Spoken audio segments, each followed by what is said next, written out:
오늘 은혜 받으실 말씀은요, 신명기 구약 성경입니다. 신명기 16장 9절부터 12절까지. 자, 함께 읽습니다. 시작.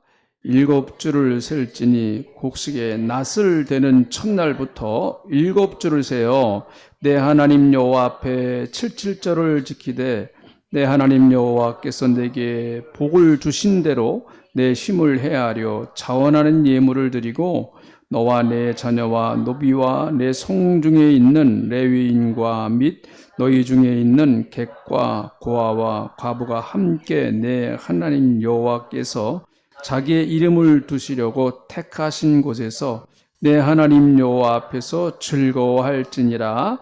너는 애굽에서 종되었던 것을 기억하고 이 규례를 지켜 행할지어다. 아멘. 어떤 나라이든요, 다 나름대로 명절이 있죠. 우리나라의 가장 대표적인 명절은 설날, 추석. 국가도 기념일이 있습니다. 어느 나라든지 국가 기념일이 있더라고요. 우리나라도 3.1절, 또 8.15 광복절, 다 어떤 뜻이 있는 날을 정해서 기념을 하는 날이죠.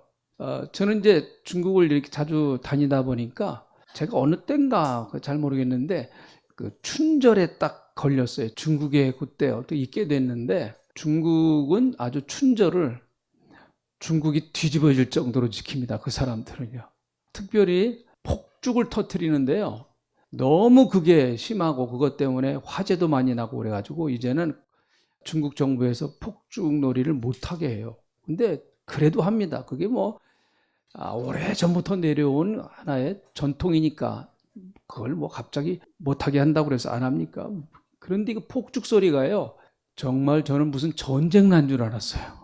그렇게 큽니다. 펑펑 소리가 나고요. 왜 폭죽을 이렇게 터뜨리는가 하면 귀신 쫓으려고. 중국도 귀신이 많이 역사해요. 귀신 쫓으려고 이렇게 폭죽을 펑펑 막 터뜨립니다. 폭죽 때문에 귀신이 떠나가겠습니까마는. 자, 이제 우리는 성경에 좀 관심을 가져야 되니까 성경에서는 이스라엘 민족은 절기를 7개를 지킵니다. 7개. 굉장히 좀 많은 편이에요. 7절기, 7대 절기라 그래가지고 6월절부터 시작해서 마지막 장막절까지 7번의 절기를 지키게 됩니다. 그런데 이제 그 중에 가장 큰 절기가 6월절, 그리고 오늘 우리가 지키는 맥추절, 그리고 이제 우리로 말하면 그 추수할 때 지키는 이제 장막절. 요 세 절기는요, 굉장히 크게 지킵니다. 그래서 하나님께서 아예 6월절, 맥추절, 장막절 날은 반드시 예루살렘 성전에 와서 하나님 앞에 예배를 드리고 절기를 지켜라, 이렇게 성경에다가 딱 못을 박아놨어요. 그래서 우리가 시편을 읽다가 보면 시편 뒤쪽으로 쭉 넘어가면서 할렐루야로 시작해서 할렐루야로 끝나는 시가 나옵니다. 시편이 나와요. 그게 성전에 올라가면서 서로가 하나님을 찬양하는 찬양시에 요즘으로 말하면 우리가 복음성과 같은 그런 내용이에요. 같이 그 찬양을 하면서 성전을 향해서 올라가는 겁니다. 지금이야 교통편이 좋으니까 그렇지만 그때는 거의 다 걸어가지 않습니까? 걸어가면서 같이 찬양을 하고 하는 것이 할렐루야 시편입니다. 할렐루야로 시작해서 할렐루야로 끝나는 것 한번 나중에 이렇게 시편 뒤쪽에 많이 나오니까 한번 찾아보세요. 그게 전부 다 찬양하는 거예요. 예루살렘 성전을 향해서 올라가면서 예루살렘 성전에 올라가면 예루살렘 성전에서 하나님의 영광을 보리라, 그런 마음을 가지고 서로가 찬양으로 화답하는 내용이 것이죠. 자, 오늘은 맥추 감사절인데요. 다른 말로 말하면 성경에서 이 맥추절을 77절, 우리의 귀에 가장 익숙한 말은 오순절, 바로 이 오순절이 맥추절입니다. 오순절이에요. 이스라엘 백성들이 40년 동안 광야 생활을 끝내고 드디어 가나안 땅에 들어가가지고 처음으로 농사를 줬어요. 그러고 나서 그것을 결실을 해서 첫 이삭을 하나님 앞에 드리는 절기가 바로 이 맥추 감사절이죠. 보리, 추수, 밀추수. 그러니까 이스라엘 나라는 우리나라처럼 쌀이 주식이 아니니까 보리, 빵, 뭐 밀, 이게 주로 주식이니까요. 그러니까 보리, 추수, 밀추수로 해가지고 하나님 앞에 감사하면서 첫 열매를 드린 절기가 맥추 감사절입니다.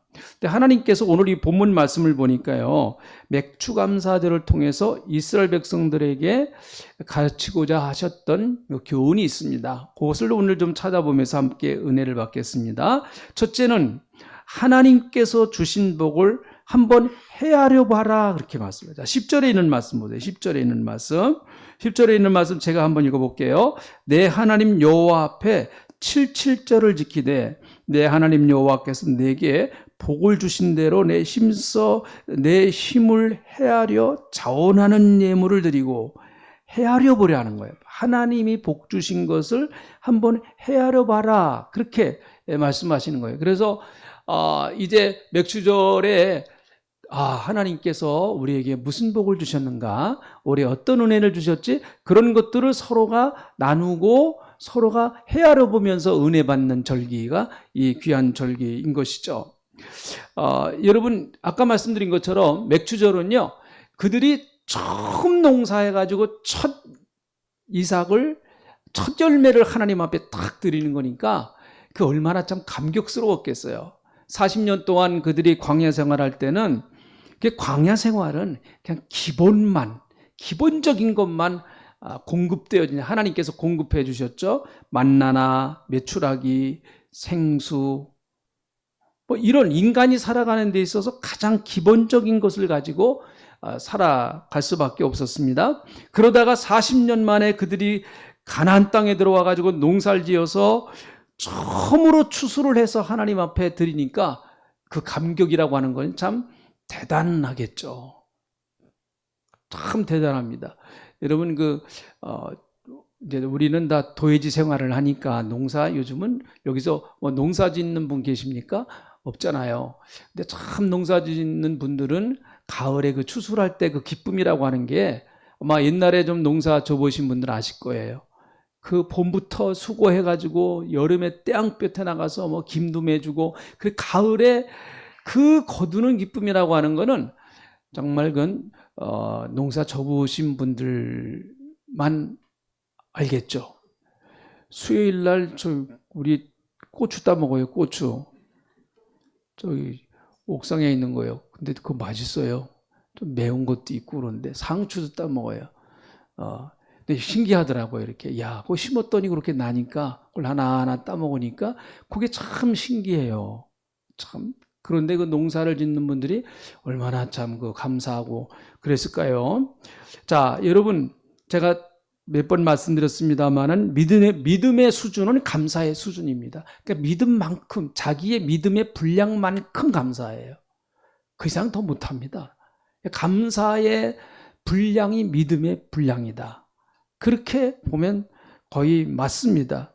그러니까 여러분, 감사도요, 하면 할수록 더욱더 풍성해집니다. 왜 그런가 하면 믿음이 더욱더 커지기 때문에, 믿음의 눈을 열어서 감사할 것을 보기 시작하면은요, 하나님이 감사거리를 보여주십니다. 감사거리를 보여주세요. 믿음의 눈을 열어서 내 주위를 싹 살펴보면은요, 사실은 과거에는 별거 아닌 것 같았는데 은혜를 받고 믿음이 자라서 보니까 이게 정말 하나님의 은혜구나. 이게 하나님의 인도하심이고 하나님이 역사하신 거구나. 그게 깨달아져서 하나님 앞에 감사할 수밖에 없는 거예요. 여러분, 우리 어렸을 때 자석놀이 해보신 분 계시잖아요. 자석 뭔지 아시죠?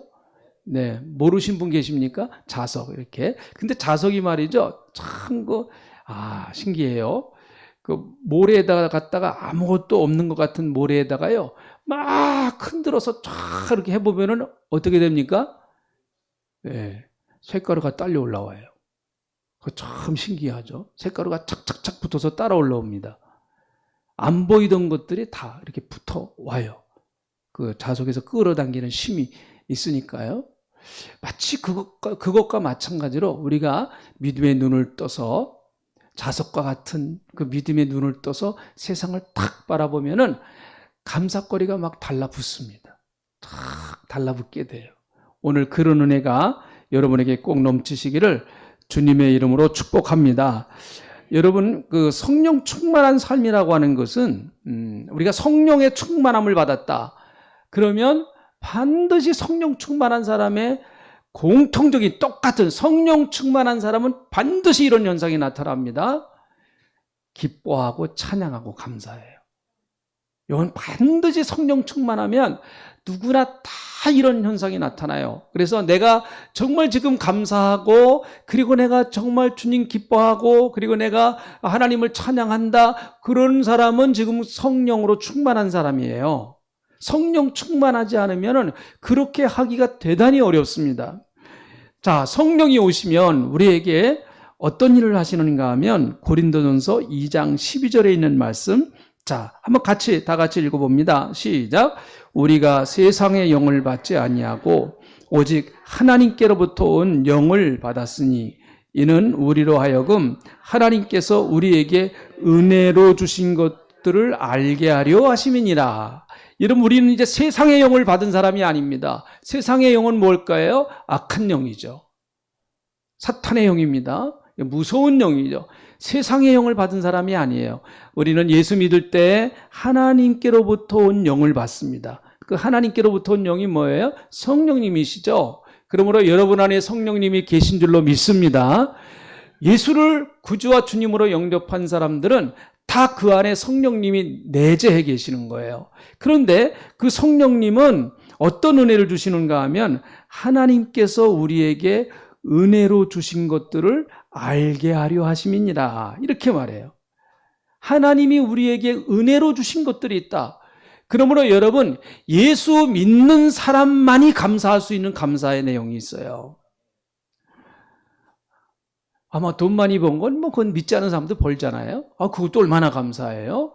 또 건강한 거 그것도 다 감사하고, 뭐 자식 잘 키우는 것도 감사한데, 정말 성령님이 우리에게 깨닫게 해주셔서 예수 믿는 사람만 감사할 수 있는 그런 은혜가 있습니다. 은혜를 받고 성령이 내게 임하시고 그러면 여러분, 참 이상해요. 참 이상해요. 환경이 어렵고 힘들고 복잡하고 여러 가지 앞길이 하나도 안 보이는 오리무정과 같은 그런 삶인데도 뭔지 모르지만 뭐가 잘 될 것 같아요.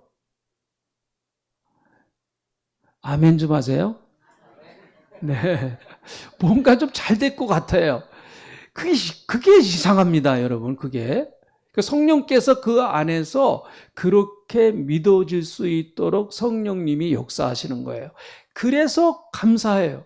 믿지 않는 사람들이 볼 때 당신 감사할 거리가 뭐가 있다고 지금 감사를 해, 지금. 근데 우리는 감사를 하거든요. 그런 환경 가운데서도 하나님 앞에 감사해요. 여러분, 믿음이라고 하는 것은 바라는 것들의 실상이에요. 보이지 않는 것들의 증거라고 그랬으니까. 비록 지금 내 눈에는 아무것도 가진 것 없고 귀에 들리는 것 하나도 없고 눈에 보이는 것 하나도 없을지언정 나는 믿음의 눈을 가지고 이스라엘 백성들이 여호수아와 갈렙이 가나안 땅을 믿음의 눈으로 먼저 보았던 것처럼 하나님이 우리에게 주셨다고 하는 그 가나안 땅을 믿음의 눈으로 보았던 것처럼, 그러니까 우리가 하나님 앞에 감사할 수 있는 거예요. 사랑하는 우리 성도 여러분, 믿음의 눈으로 다시 한번 우리가 여러분 주위를 살펴보세요. 믿음의 눈으로 다시 한번 여러분의 삶을 한번 쭉 이렇게 한번 스캔해 보세요. 쭉 바라보세요. 그러면 반드시 세상 사람들이 알지 못하는 그 하나님 앞에 감사할 수 있는 감사거리를 성령께서 깨닫게 해주시는 거예요. 아마 여기 앉아 계신 분들도 그런 은혜를 받고 또 그렇게 감사한 분들도 있을 것입니다. 사실 성경에서요, 가장 특별히 신약 성경에서 바울이 세운 교회 가운데서 가장 은사가 강력하게 나타났던 교회는 고린도 교회예요. 고린도 교회. 고린도 교회는 웬만한 사람들 다 방언이에요. 다 방언. 근데 이게 좀 너무 지나쳤어요. 그래가지고 그 가지가지 은사, 고린도 교회가 9가지 은사가 나타났잖아요. 뭐 각색 은사가 나타났는데, 근데 이것이 너무 좀 지나쳐가지고 자기가 받은 은사와 다른 사람이 받은 은사를 서로 비교하면서 내가 은사를 더 많이 받았다. 아니야, 나는 이런 은사가 있어. 이게 더 큰 은사야. 이러면서 자기가 받은 은사를 마치 최고인 것처럼 자랑하는 사람들이 생기기를 시작했습니다. 그래서 이것 때문에 교회가 복잡하고 교회가 어지러워지기를 시작을 했어요. 그들은 은사를 가지고 하나님을 자랑하는 것이 아니라 자기의 능력을 자랑했습니다. 어떤 사람은 기도를 하면 병이 낫습니다. 그러면 여러분 하나님을 자랑해야죠. 축복을 받았으면 그 축복하신 하나님을 자랑해야 됩니다. 여러분도 우리가 하나님께로부터 받은 것이 있잖아요. 그 받은 것만 자랑하면 안 돼요. 그 받게 하신 하나님을 자랑해야죠. 근데 이 고린도 교회는요, 하나님이 주신 은사만 자랑하는 거예요. 나는 이런 은사가 있다. 뭐 이런 은사가 있다. 나는 병고침의 은사가 있다. 나는 예언하는 은사가 있다. 뭐 나는 능력 행하는 은사가 있다. 뭐 이런 은사를 막 자랑을 합니다. 하나님 자랑하는 것이 아니고요. 바울이 고린도 교인을 향해서 이런 얘기를 합니다. 고린도전서 4장 7절에 이렇게 얘기를 해요. 자, 이 말씀도 같이 읽어봅니다. 시작. 누가 너를 남달리 구벌하였느냐? 내게 있는 것 중에 받지 아니한 것이 무엇이냐? 내가 받았은즉 어찌하여 받지 아니한 것 같이 자랑하느냐? 네가 가지고 있는 것 가운데 받지 않은 것이, 하나님께로부터 받지 않은 것이 무엇인지 한번 생각해 봐라. 그것이 은사이든 아니면 우리가 살아가는데, 일상생활에 살아가는데 우리가 가지고 있는 것들이든 하나님께로부터 오지 않은 것이 무엇인지 한번 생각해 봐라. 특별히 신령한 은사는 더 그렇다고 하는 얘기죠. 어찌 받지 아니한 것처럼 하나님께로부터 받지 않은 것처럼 그렇게 자랑하느냐, 그 말이란 말이죠. 그래서 여러분, 우리가 예수를 믿고 그 신앙이 깊어지고 믿음이 깊어지면 깊어질수록 하나님 자랑하는 것밖에 없어요. 예수님 자랑하는 것밖에 없고요. 하나님 많이 자랑하시고요. 여러분 예수님 많이 자랑하세요. 할렐루야. 그리고 감사하시는 거예요. 그래서 하나님 이것도 주셨군요. 이것도 주셨군요. 이것도 주셨군요. 너무너무 감사해요. 받은 것이 너무 많아요. 믿음이 들어가면 하나님이 내게 주신 것들이 너무 많아요. 그런데 믿음이 떨어지면 나는 별로 받은 게 없는 것 같아. 이렇게 생각이 되는 거죠. 어떤 학생이 엄마에게 총구설 제출했어요. 아빠 구두 닦아드린 거 1,000원. 엄마 심부름값 1,000원. 동생하고 잘 놀아준 것 1,000원. 2,000원. 이건 좀 세요. 2,000원. 숙제 잘한 것 1,000원. 총 5,000원을 청구합니다. 청구서를 가져왔어요. 그랬더니 엄마가 낳아준 값 10,000원. 아플 때 병원 가서 치료해준 치료비 10,000원.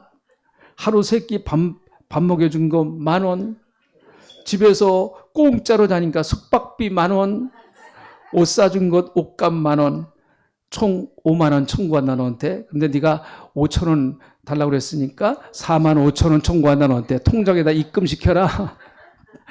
이렇게 얘기를 했다고 그래요. 무슨 얘기입니다만은 잘못하면 우리가 그럴 수 있어요.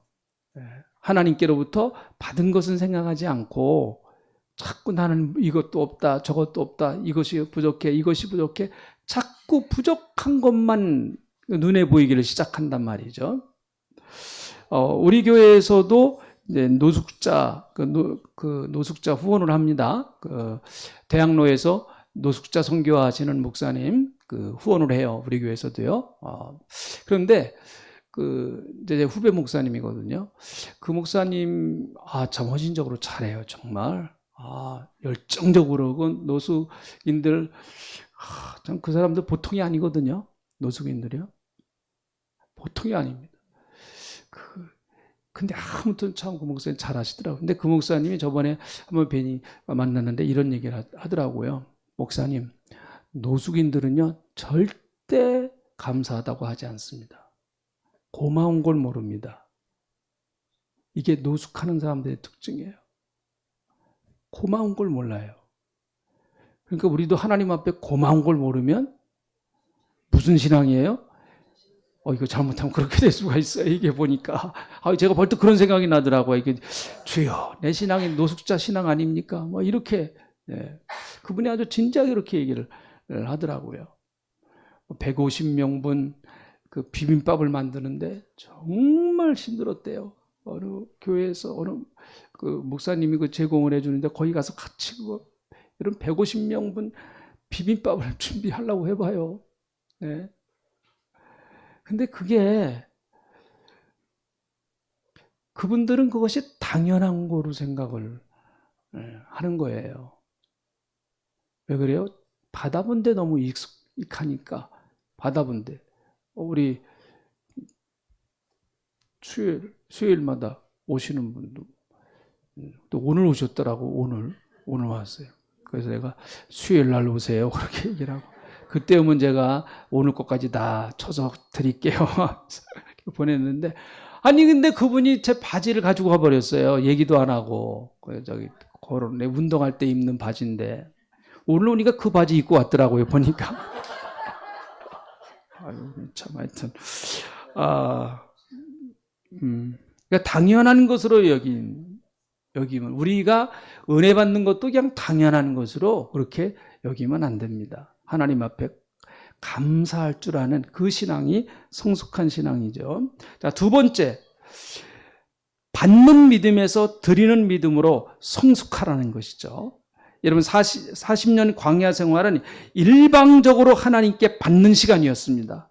먹는 음식, 만나, 그래서 만나가 불평하니 만나만 주세요. 왜 우리는 매일 만나만 주세요. 그러니까 영양 보충으로 하나님께서 메추리를 허락해 주셨죠. 또 목이 마르다 그러니까 생수를 주시고 구름 기둥과 불 기둥으로 하나님께서 인도하시고 모든 것을 다 일방적으로 하나님이 도와주시고 축복하시는 시간이 40년 광야 생활이었어요. 그 생활은 어쩔 수 없습니다. 그때는요, 하나님께서 일방적으로 은혜를 부어주시는 그런 시간이었습니다.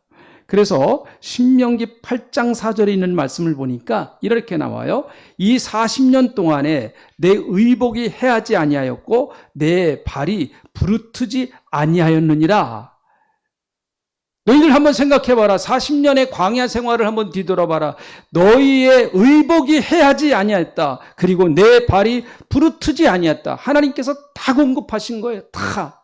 건강도 하나님이 책임져 주시고요. 그래서 마치 광야 40년 기간은 이스라엘 백성들에게 초등학교 다니는 기간과 같습니다. 초등학교 다니는 기간과 하나부터 열까지 모든 것을 다 하나님께서 공급해 주시는 그런 시간입니다.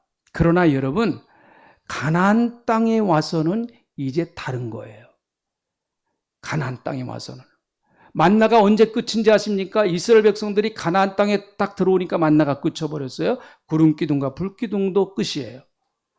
이제는 그들이 스스로 농사짓고 그래서 하나님 앞에 감사하면서 살아가는 그런 삶을 살라고 하는 말씀인 것이죠. 그래서 하나님께서는 절기를 지킬 때 이렇게 훈련을 하셨어요. 자, 16장 16절부터 17절까지. 자, 하나님께서 반드시 절기를 지킬 때 이렇게 지켜라. 이렇게 아주 명확하게 말씀을 해 놓으셨어요. 자, 같이 읽어봅니다. 시작. 너희 가운데 모든 남자는 1년에 3번 곧 무교절과 칠칠절과 초막절에 내 하나님 여호와께서 택하신 곳에서 여호와를 배웁되 빈손으로 여호와를 배웁지 말고 각 사람이 내 하나님 여호와께서 주신 복을 따라 그 힘대로 드릴지니라. 네, 이제 드리는 신앙으로 바뀌라는 거예요. 40년 광야 생활은 받는 신앙이었습니다. 이제 드리는 신앙으로 바뀌라. 이렇게 말씀하고 있어요. 그래서 절기 때마다 절대 빈손으로 오지 말아라. 빈손으로 오지 마라. 이렇게 말씀하시죠. 이것은 하나님이 부족하기 때문에 그러시겠습니까? 그렇지 않죠. 이스라엘 백성들에게 하나님을 섬길 수 있는 그런 훈련을 하는 과정인 것입니다. 그래서 여러분, 우리의 믿음도요, 맨날 하나님 앞에 달라고만 하면 안 돼요. 달라고만 하면. 달라고 하는 게 잘못된 게 아닙니다. 달라고 해야 돼요. 하나님의 자녀니까 필요한 것 달라고 해야 됩니다. 그런데 달라고 하는 수준에서만 끝나면 안 돼요. 하나님 고맙습니다. 감사합니다. 이것도 주셨습니다. 저것도 주셨습니다. 자꾸 하나님 앞에 감사하면서 달라고 그래야 돼요. 감사하면서. 받은 은혜를 하나님 앞에 감사하면서 그리고 하나님 앞에 요청을 해야죠. 매일과 같이 그저 하나님이 주신 복은 생각 안 하고 하나님 나는 이런 것도 못 받았어요. 이런 것도 못 받았어요. 이것이 내게 없어요. 이것이 내게 없어요. 그러다가 보면은 아까 얘기한 것처럼 노숙자 신앙이 돼버립니다. 노숙자 신앙이 돼버려요. 그래서 하나님께서는 너희가 내게 올 때 빈손으로 오지 마라 이렇게 말씀하고 있습니다. 하나님께서 주신 복을 따라서 내 힘대로 드릴지니라 이런 말씀을 해 주시고 계세요. 왜 여러분 받는 신앙에서 드리는 신앙으로 전환이 필요할까요? 그것은 인간의 욕심과 탐심의 유혹을 벗어나기 위해서 그러는 것입니다. 인간은 근본적으로 욕심에 붙들리기 대단히 쉬워요. 자기 것 내놓기가 상당히 힘들고 어렵습니다. 정말 자기 것 내놓기가요. 그러다 보니까 인간의 저 깊은 뿌리 속에는 욕심을 누구나 다 가지고 있습니다. 그게 아담과 하와의 후손의 타락한 모습이에요. 그러니까 모으는 것이 훨씬 익숙해요, 사람은요. 모으는 것이 훨씬 익숙합니다. 그것을 이제 하나님 앞에 드리고 또 여러분 여기 보세요. 11절에 있는 말씀을 보세요. 맥주절에 어떻게 하라고 했는가 하면 너와 내 자녀와 노비와 내 성중에 있는 레위인과 및 너희 중에 있는 객과 고아와 과부가 함께 내 하나님 여호와께서 자기의 이름을 두시려고 택하신 곳에서 내 하나님 여호와 앞에서 즐거워할지니라 이렇게 말해요. 다시 말하면 너희만 즐거워하지 말고 너희만 기뻐하지 말고 너희 가운데서 너희 주위에 어려움 당하는 사람들과 함께 기뻐하고 함께 즐거워하라는 얘기예요.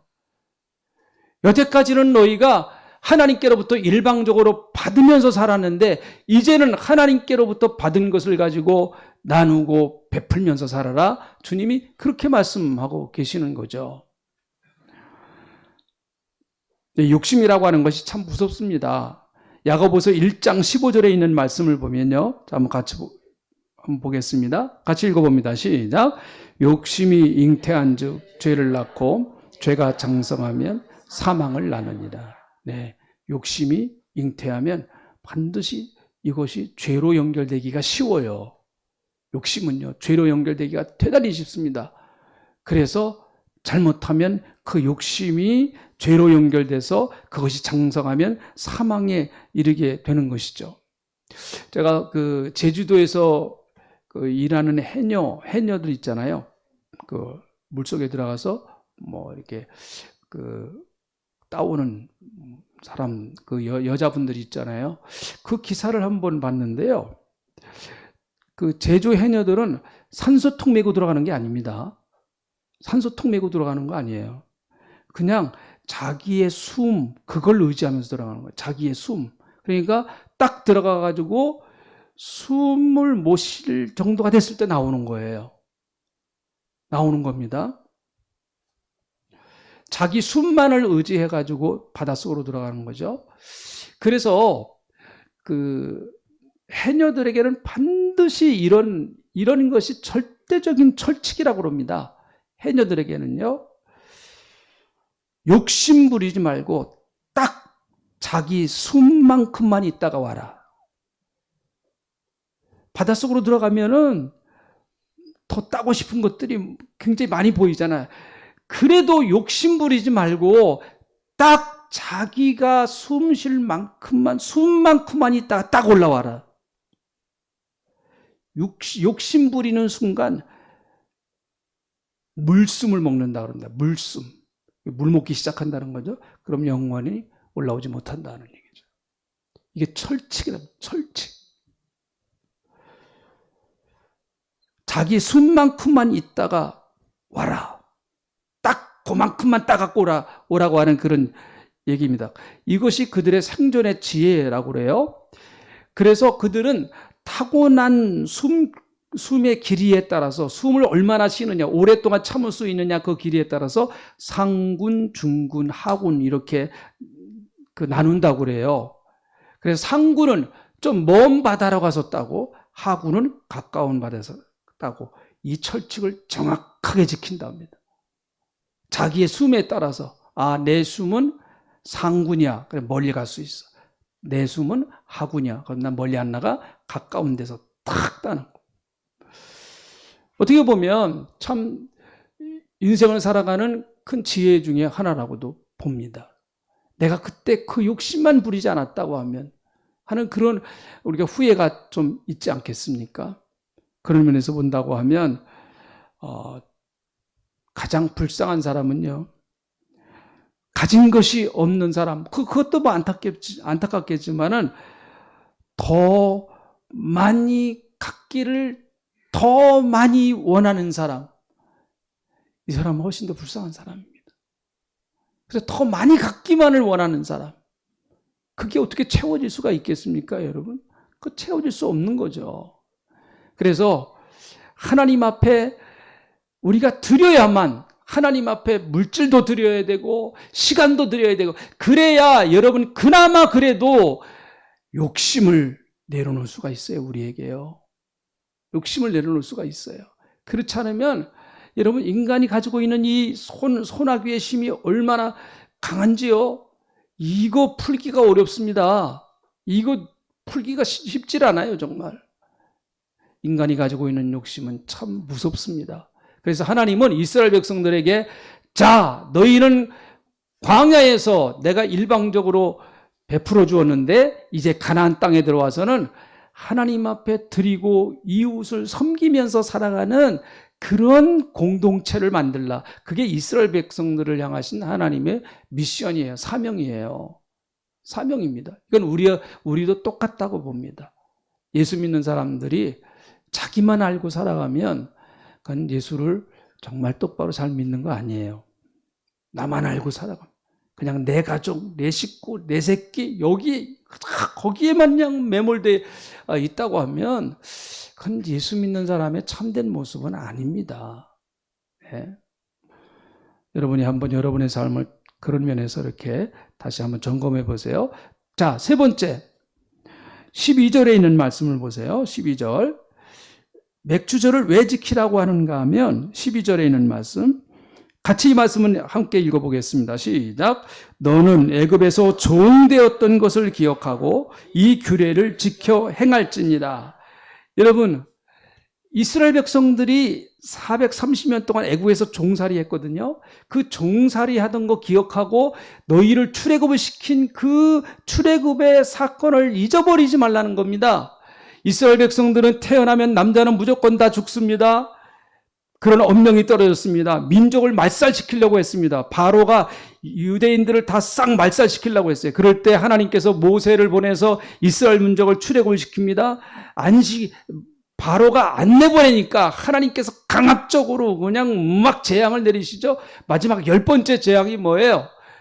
장자를 쳐서 애굽에 있는 모든 장자는 다 그냥 하나님이 싹 생명을 거두가신다는 거예요. 죽음의 사자를 보내가지고 이스라엘 백성들이 사는 곳에는 하나님께서 살 수 있는 방법을 알려주셨는데 양을 잡아서 양의 피를 문설주에다가 발라라, 대문에다가 발라라. 그러면 죽음의 사자가 넘어갈 것이다. 정말 그날이 왔어요. 그날이 왔습니다. 애굽 전역에서 통곡 소리가 나고 그래서 바로가 두 손 들고 이제는 너희가 나가라 해서 출애굽이 시작된 거잖아요. 그래서 그거를 잊지 말라는 거예요. 그거를. 맥주절을 지킬 때마다 하나님의 은혜로 우리가 출애굽을 했구나. 그거 절대로 잊어버리지 말라는 거예요. 그래서 이스라엘 민족은 그 유월절을 지킬 때 특별히 이런데요. 유월절 지킬 때 그들은 쓴나물을 먹어요. 쓴나물을. 어린애들한테 다 먹입니다. 그 쓴나물을 먹으면 막 쓰거든요. 이거 왜 우리한테 줘요 하면 그 얘기를 하는 거예요. 이스라엘 백성들이 애굽에서 종살이 하던 거 출애굽한 그 사건을 다 이야기를 하고 있습니다. 너희 구원하신 여호와를 잊지 말라. 그렇게 말씀하시죠. 그래서 여러분 이것은 영적으로 보면 우리도 마찬가지예요. 우리도 여러분 다 영적으로 보면은 애굽은 세상이잖아요. 세상에서 다 우리도 종살이, 마귀에게 종살이하고 죄에 종살이했는데 어떤 순간에 하나님의 은혜가 임하여서 우리에게 하나님의 은총과 구원의 역사가 이루어졌단 말이죠. 십자가의 구속의 은혜가 이루어졌습니다. 그래서 은혜를 받으면 여러분 다시 원점으로 돌아가는 거예요. 은혜를 받으면 다시 십자가 밑으로 오는 거예요. 십자가 밑으로.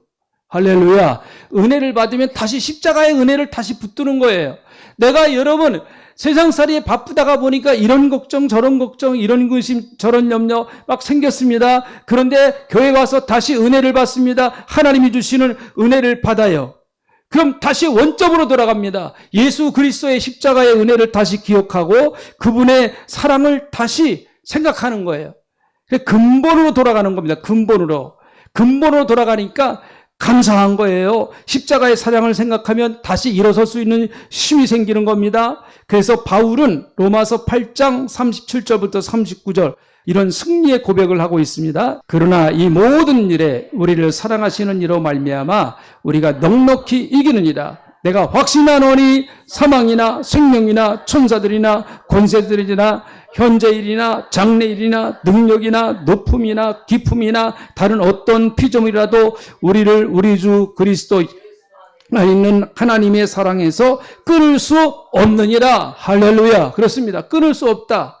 십자가의 사랑을 보니까 하나님은 절대로 나를 버리실 수 없고 하나님의 사랑에서 그 무엇도 끊을 수 없다는 거예요.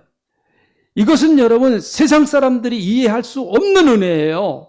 세상 사람들이 이해할 수 없는 은혜입니다. 그래서 예수 믿는 사람들은 힘들고 어렵더라도 다시 근본으로 돌아가서 십자가를 붙들어야 돼요. 그러면 다시 일어설 수 있는 용기가 생기는 줄로 믿습니다. 그 어떤 세력도 그것이 죽음이든 악한 영이든 어떤 세력도 하나님의 사랑에서 우리를 끊지 못한다는 거예요. 이게 예수 믿는 사람의 확신이란 말이죠. 하나님의 영광을 드러낼 것이고 하나님께서 축복하실 겁니다. 왜요? 우리는 어려울 때마다 십자가를 붙들 수 있는 능력이 우리에게 있기 때문에 그렇습니다. 주님을 바라볼 수 있는 능력이 우리에게 있기 때문에 그렇습니다. 하나님, 우리가 맥주절을 지키면서 하나님이 주신 복을 한번 생각해 볼 수 있도록 하나님이 내게 이미 주신 복을 바라볼 수 있는 신령한 눈이 열리게 하시고, 하나님, 여태까지 나는 하나님께로부터 너무 많은 것을 받았습니다. 주님, 이제는 나 남은 생에는 하나님 앞에 드리면서 살아갈 수 있는 삶이 되게 하시고, 그리고 나를 구원하신 그 십자가의 은혜를 어떤 상황, 어떤 환경을 만나도, 무슨 일을 만나도 그 십자가 붙들고 이겨나갈 수 있도록 하나님 역사하여 주시기를 원합니다. 고맙습니다. 예수님의 이름으로 기도하옵나이다. 아멘.